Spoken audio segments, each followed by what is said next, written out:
Let's talk about the Nigerian movie rocking the internet right now, which is titled Jagun Jagun.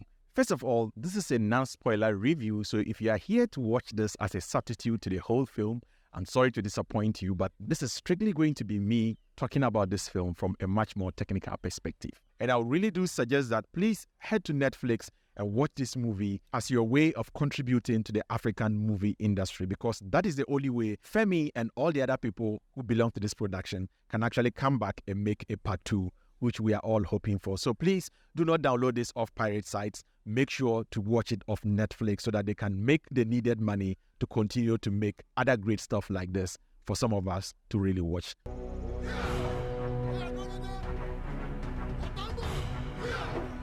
We begin with the acting. The acting in this film is actually top-notch. If you look at the relationship between these two characters, acting usually goes beyond what is just said. It also goes beyond the little nuances that the actors have to show when it comes to executing projects like this. Right from Odunlade to all the other characters, everybody, I would say that in terms of acting, was really top-notch. It's safe for an analyst to say that there is a clear shift in the Nollywood film industry, where we have the new Nollywood, which is the system where there's attention placed on camera directions and everything is so intentional. Hence, this director, Femi Adebayo, did very well in bridging the gap between the younger or new generation with old Yoruba actors. So most of these actors you are seeing here are legendary Yoruba actors who have actually been featured in this movie, which is purportedly coming from the new kind of Nollywood, which pays more attention to camera details and all other facets of film production. One other area where this film shines so much for me is cinematography. And the cinematographer made use of one compositional technique a lot,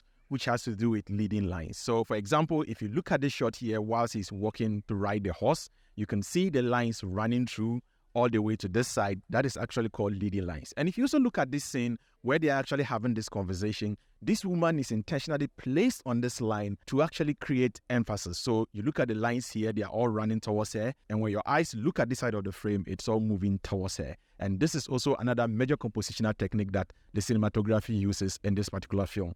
Aside that, you realize that just like I have over here, you realize that my background is completely blurred. They use that same technique a lot in this particular film. What makes their usage much more interesting is the fact that the cinematographer was wise enough to be able to find the balance between blurring the background in certain scenes and also blurring it in certain ways that it doesn't completely take off the background completely. You are still able to see or tell things that are going on there, whilst at the same time still being able to appreciate that the background is blurred, which I think is really genius.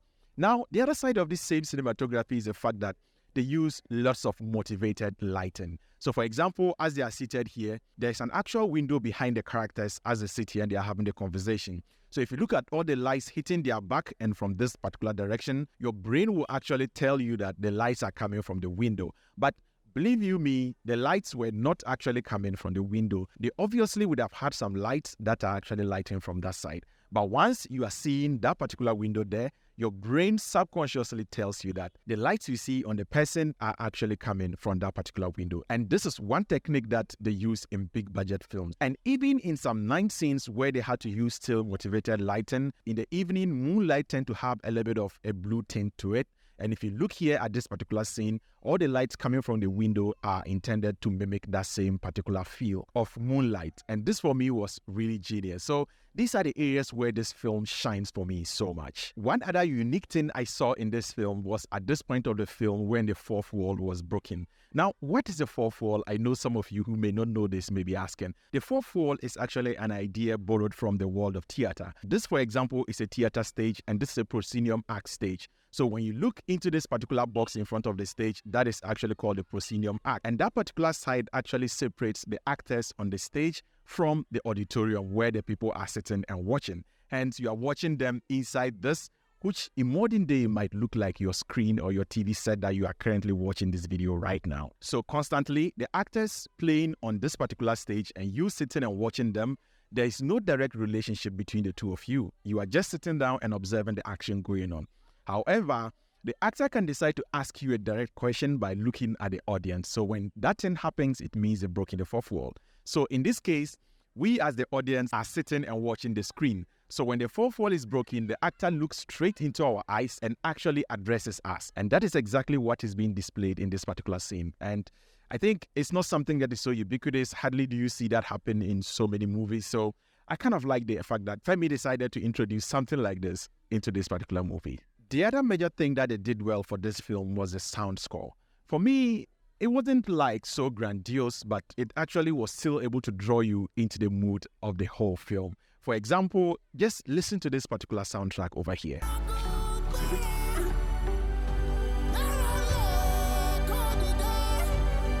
This for me is kind of like a middle between finding some cinematic tunes and also still tuning it in such a way that it kind of reflects the environment or have that kind of African inflection. So in terms of sound score for me, I really do not have so much complaints in terms of that particular realm.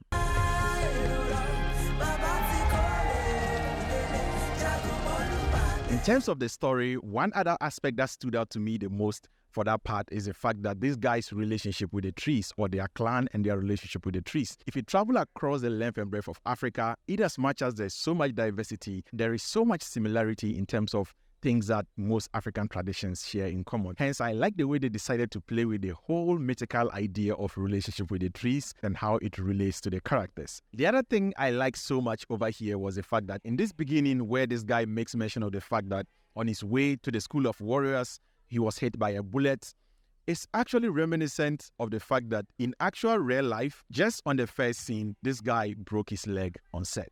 And so I like the idea that the director didn't decide to change him because they had come a long way. Hence, they decided to add it as part of his characterization. So you realize that there were lots of improvisation on set. And even the director himself confirmed that some of the things were not even in the script. And as they were going on, they actually introduced most of them. If you are a lover of this film, I would suggest that this is where you click away from this video, because I am warning you that from this point onwards, we are going to be talking about the pitfalls, and if you have your heart invested in this movie, this might just be the right time to click off. And if you choose to watch forward, please do not blame me, because I'm about to get brutally honest with the other sides of this film. Now, one major pitfall in this film that almost all my friends and almost every technical person that I know speaks about is the fact that this film is so much dialogue driven.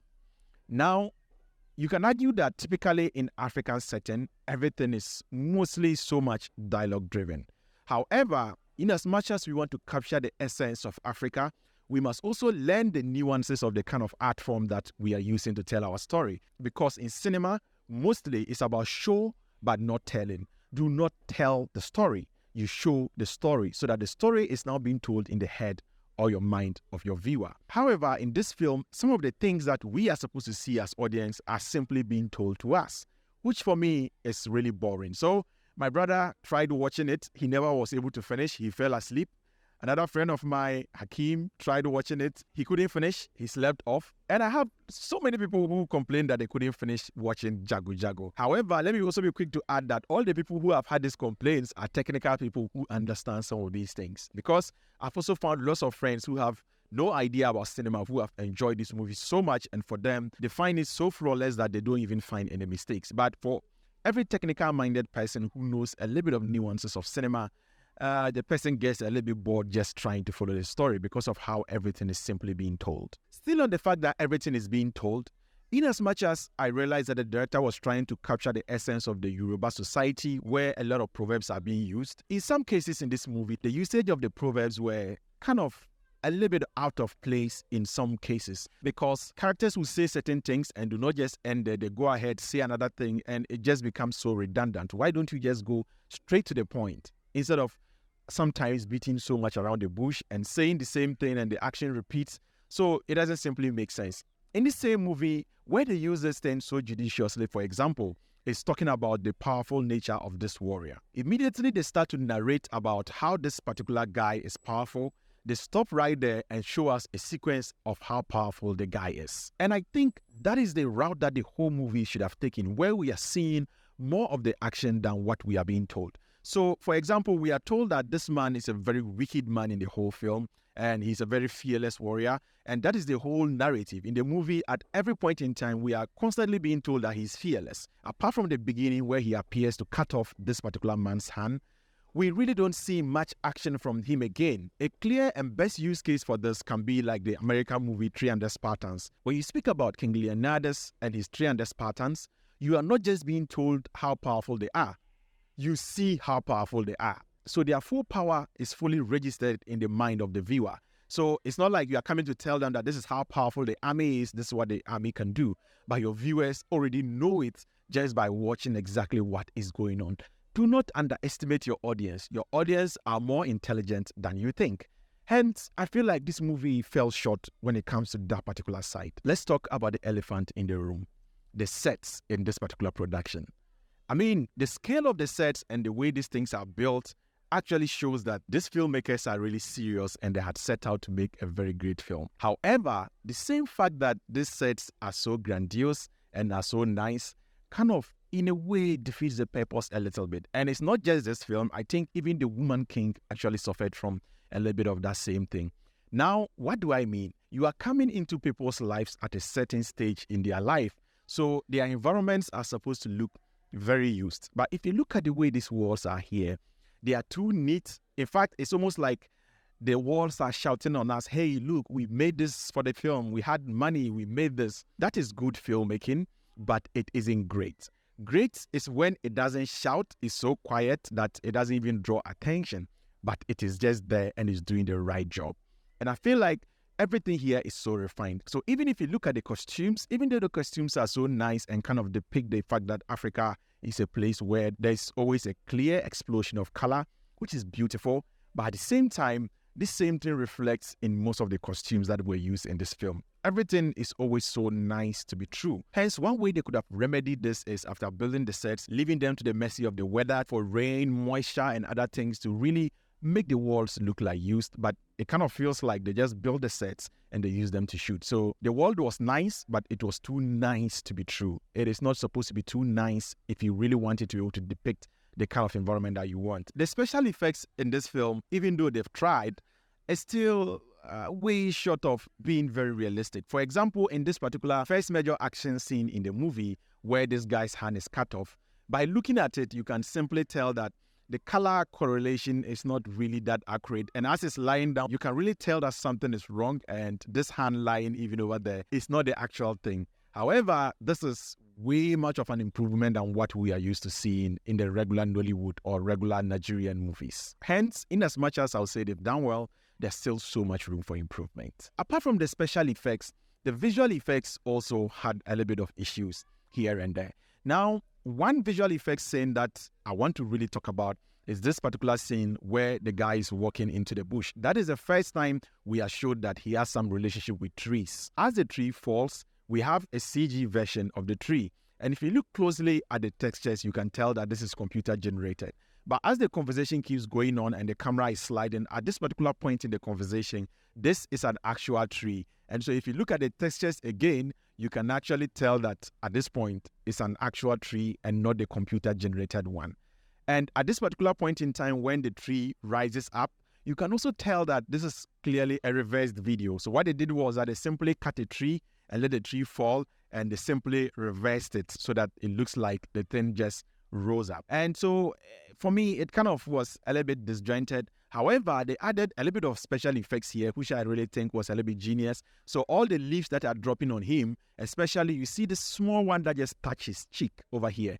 That one is actually real. Those leaves were thrown in a way so that they could have actual interaction with him. But this particular ones you are seeing closer to the camera, those are actually VFX. And my guess is that they actually did that on set by using the green screen and pouring the leaf in front to later on in post remove the green so that you can have the leaves drop in. And my guess is that that is how they achieved it. So it's a combination of both special and visual effects at that particular site, which I think is really genius. However, with the reversing of the tree and the way the thing kept changing, I think they could have done better over there. But as usual, this is a clear improvement over all the VFX that we mostly see in typical Nigerian movies. Now, in as much as I praise the cinematography of this film so much, there were instances where the shadow of the cameraman and the camera itself were appearing on the screen. For example, in this particular scene, that is the shadow of the camera right there on this particular person. I was slightly a little bit disappointed because for me, once you see it, it's so difficult to unsee. If you don't see it, fine, but once you see it, it's very difficult to unsee it. The other thing too is that they didn't try to keep this thing too simple. Now, sometimes we think that being complex means that you are a genius, but sometimes it's rather counterintuitive. The more simpler you are, the more genius you can rather be. Why do I say this? There are so many kingdoms introduced in this movie that I just get so confused. And you watching me right now, let me challenge you. If you've watched the movie, just tell me 3 kingdoms that you saw in this particular movie. You see what I'm talking about? You cannot even remember this. That means that the kingdoms are not memorable. And that same thing works for the characters. Just mention 4 characters for me right now.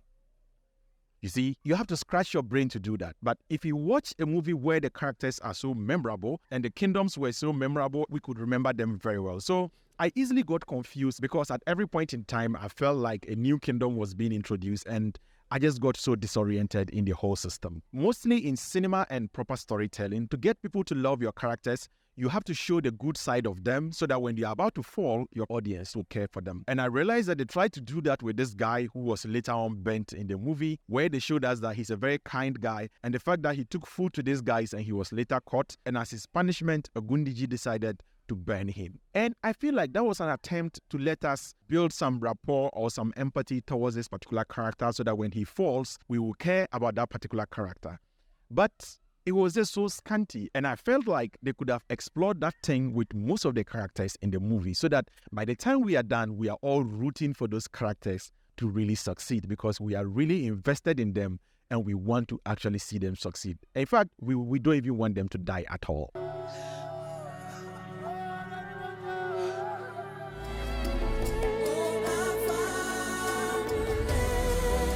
All in all, Jagun Jagun is a very nice movie, and for me, just to be very generous, I might give this a 7/10 because I feel like it's a very good attempt at making something that probably we are not used to seeing in the Nigerian film industry.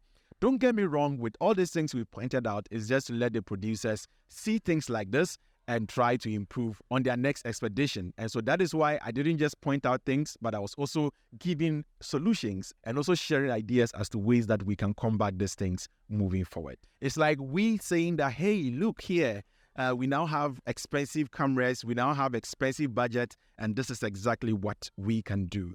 So my guess here is that if we have been having films like this for more than 5-10 years, by now, our industries would have really improved. So kudos to Femi Adebayo and all the filmmakers behind this film.